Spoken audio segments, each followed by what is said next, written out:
کوئی شخص ایسا نہیں ہوتا کہ زندگی میں چیلنج جس کے لیے نہ ہو، کوئی نہ کوئی چیلنج انسان کو ہوتا ہے۔ اچھا انسان وہ ہوتا ہے کہ ہر چیلنج کا، ہر تحدی کا مقابلہ کرے اور استقامت کے ساتھ وہاں سے نکل جائے۔ صبر کی 3 قسمیں ہیں، علماء اخلاق بھی کہتے ہیں صبر کی 3 قسمیں ہیں، اور قرآن مجید نے بھی اس کا ذکر کیا ہے۔ پہلی ہے صبر علی الطاعت۔ آپ سوئے ہوئے ہیں، آپ کے دل کے نہیں مان رہا کہ اذان کا ٹائم ہو رہا ہے، میں اٹھوں۔ کبھی اس طرف چہرہ کر لیتے ہیں، کبھی اس طرف کر لیتے ہیں۔ اس وقت انسان صبر کرے۔ کیا مطلب؟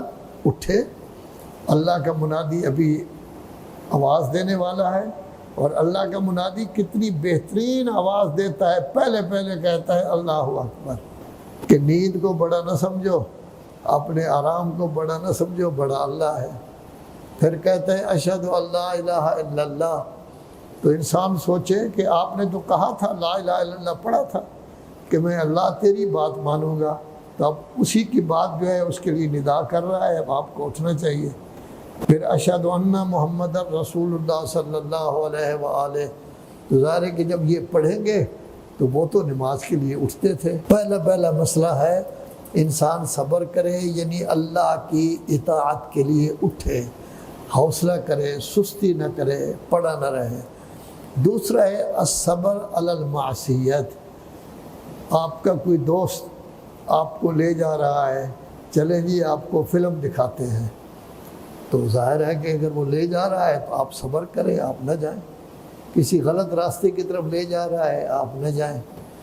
آپ کا دوست کہتا ہے آؤ جی میرے ساتھ آؤ، میں اتنی مدت کے بعد آپ سے ملا ہوں، آپ اپنا درس چھوڑ دیں، تو درس نہ چھوڑیں، آپ اپنا درس جو ہے، جو آپ کا کام ہے، جو مقصد ہے جس کے لیے آئے ہیں آپ کریں، تو کبھی نافرمانی کی طرف نہ جائیں۔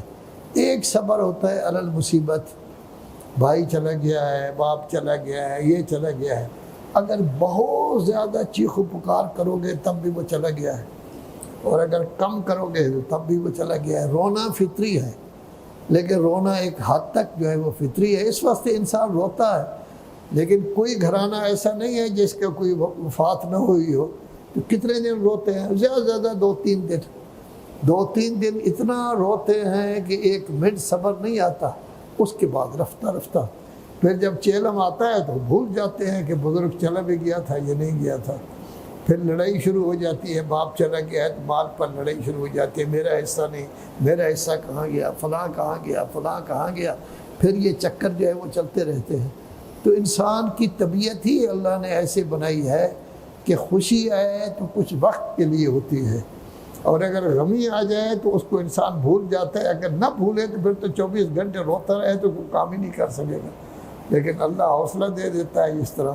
تو طاعت پر بھی صبر کرے، یعنی جب اطاعت کا معاملہ ہو، دل نہ چاہ رہا ہو تب بھی وہ آئے، اور معصیت ہو تو دل چاہ رہا ہو تب بھی نافرمانی کی طرف نہ جائے، اور مصیبت پر بھی کہ اس کو کیا کرنا چاہیے، صبر کرنا چاہیے۔